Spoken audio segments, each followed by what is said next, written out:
May inyo po ang kapayapaan ng Diyos at ngayon ay nandito tayo sa biyahe pauwi na po sapagkat kakatapos lang po ng ating youth camp sa Benguet. At bago tayo mamasyal sa youth camp sa Benguet ay pumasyal tayo at pinasok natin yung Japanese tunnel dyan po sa may parang park sa Baguio. At yun lang po ang tampok namin sa inyo habang hinahanay pa namin ang mga apologetic video ngayong hapon, gabi, araw, kung kailan man po nakakarating ang video sa inyo. Nawa ay magpatuloy tayo sa simbahan at ito po ang tampok naming video sa inyo. Salamat po sa Diyos.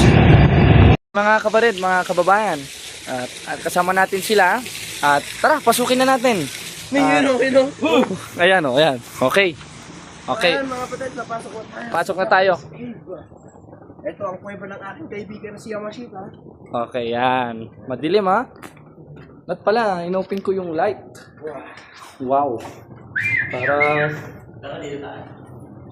Bro, mahirap pag gumiba ito gago. Yun nga lang. Matibay naman to na. Parang bunker na rin po ito eh. Oh. Gago. Siguro. Ang grabe. Naikot natin yung lalagyanan ng mga rifle noon, lalagyanan ng mga bomba, mga kayamanan ng Hapon, etc. Dito pala naganap sa lugar na ito. Yan, kasama natin sila Bro Noel, Bro Kirby, at ang iba pa. Grabe. Uy, uy, uy. Wow. Napaka guwapo ko. Oh, Ayun. oh. Episode ng natin yung basto. Ayan. Okay. Grabe mga kapatid, oh. Ay, may tatawa. Ikaw lang. Maraming lagi kong iniisip. May tumahan na dito, ah. Basa-basa, no? Hindi kayo gumiba to. Paikot lang ba? Uy, nandilim na. Ilaw-ilaw, bro. Gago. Hindi. Gago. Ilaw-ilaw, bro. Ilaw-ilaw. Pero walang ilaw. Hindi, wala. Ilaw. May tumatawa eh. Dito. Hello? Gago! Ibang ano pala to. Sige. Wait lang. Plus lang to. Ilawan mo. Okay, diretso. Ano na ilaw? Hindi, usad. Sa dito mo na. Inutos na. Okay. Parang... Dito na ako mag-ano. Stay. Uy, kira. Pag Ingat, na ah. ako. Medyo madilim mga kapatid. Pasensya na po. Ayan, ilawan natin. Yan. Mag-flashlight kayo. Parang... Grabe, no? Just imagine, ahukay to ng mga Hapon. Paano kaya? Matagal din to. Oo, parang years rin to kasi tumagal rin yung World War eh. 1941 to 1944, guys. Yun, yung World War II. Mga kapatid, tuloy na.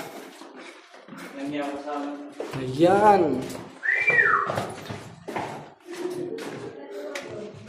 Grabe. Gago, diretso labas na rin. Pwede dito. Dito. Diyan, sa parting madilim. Wala. Ayan. Grabe. Ayun, may daan. Bro Noel. Ayun. Shun. Puzzle. Tara. Ako na. Oh, sige. Tumakbo ako. Oh, tara. Tara natin. Ayun, meron. Ayun na. Para lumawak na. Labasan! Ha! May mga tao pa.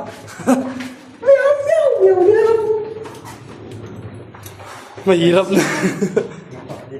Okay. Yan. Uy. Uy. Doon pala. Hindi ka na ako. Sila ate. Ba't may maleta sa kuweba?